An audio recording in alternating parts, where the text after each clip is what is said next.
Hi, I'm Torte de Lini. Real quick, as I'm finalizing the hero guides for patch 7.36, I want to point out this new way and popular way of playing Centaur Warrunner.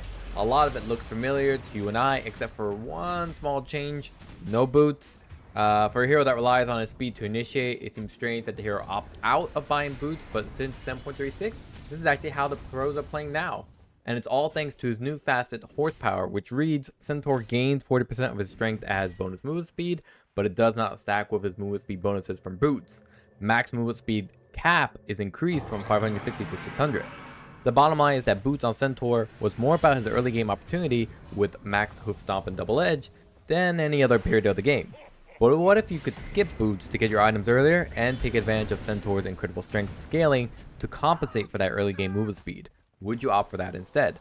That's exactly what's happening at the pro level. Don't forget that Centaur has the third highest strength gain right below Primal Beast and Ogre Magi, so as he levels, he gains about 1 to 2 extra movement speed per level. So if he starts at 315 movement speed at level 1, by level 10 he has about 330. For reference, Boots of Speed is plus 45 movement speed, and Phase Boots, which is his typical item, is about 5 more in movement speed than Boots of Speed when it's not activated. So the trade-off is not that the levels compensates for the missing boots on Centaur, but rather how justified it is to skip boots and instead build strength items that scale better in terms of damage output in the mid-game. Strength synergizes with Centaur in 4 different ways. 1 and 2, Double Edge and Stampede hit harder based on your strength. 3, Retaliate deals more damage back from strength. And then 4, now your movement speed predicates on how much strength you have.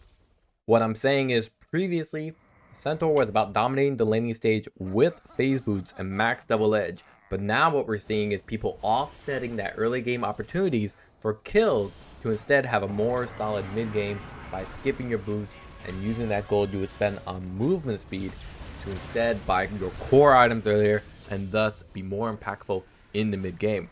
This rings especially true when you see that the developers still gave Centaur a plus 20 movement speed talent at level 10 and that bracers double in strength by the 25-minute mark, thus more movement speed. All this makes even more sense when you realize that once Centaur has Blink Dagger and Stampede, the boots really don't fulfill much of an importance except of outside fights, yet they take up a whole slot with no growth, whereas another bracer at least doubles in value in a match and gives you better damage, farming, and regen throughout. The importance of phase boots was really about the armor and closing the gap on enemies during the laning stage and post stampede usage, but because you're not going phase boots first, your skill build is adjusted where you're now maxing out retaliate and punish foes harder with the strength you get from bracer and your natural gain rather than diminish your opponent's harassment with higher armor from the phase boots. The latest patch has also made offlane offensiveness weaker for someone like Centaur, where top safe lane carry heroes like Templar Assassin, Tiny, Wraith King, and Chaos Knight have ways to either mitigate or gain back the life they lost from any hoof stomp double edge combo you try to pull off against them. It's just a lot harder to take these guys down rather than shoot for a strong early mid game with Blink Dagger and Blade Mail, where you can play the whole map as the mid game is becoming more and more offensive and snowbally as a meta. But right now your Centaur build is something like double to triple bracer, Blade Mail into Blink Dagger, Eternal Shroud, Shiva's Guard, and then whatever you like. Black King Bar, Shard for more double edge and strength gain, some where you can get even more movement speed, Wind Waker, etc. You get the point.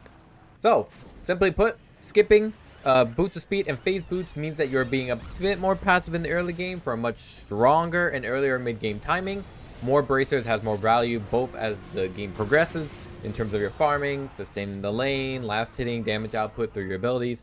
Not to mention that it also compensates for the lack of early game armor you would usually get from phase boots, but if you get these bracer, it pretty much requires you to max out retaliate first. By skipping your boots, you're acknowledging its kind of pointlessness, post Blink Dagger and Stampede ultimate ability, while also freeing up a slot for better scalable and earlier purchase choice of items. So let me know how Centaur has been treating you guys, and as always, if you have any questions, I'll do my best to answer them down below.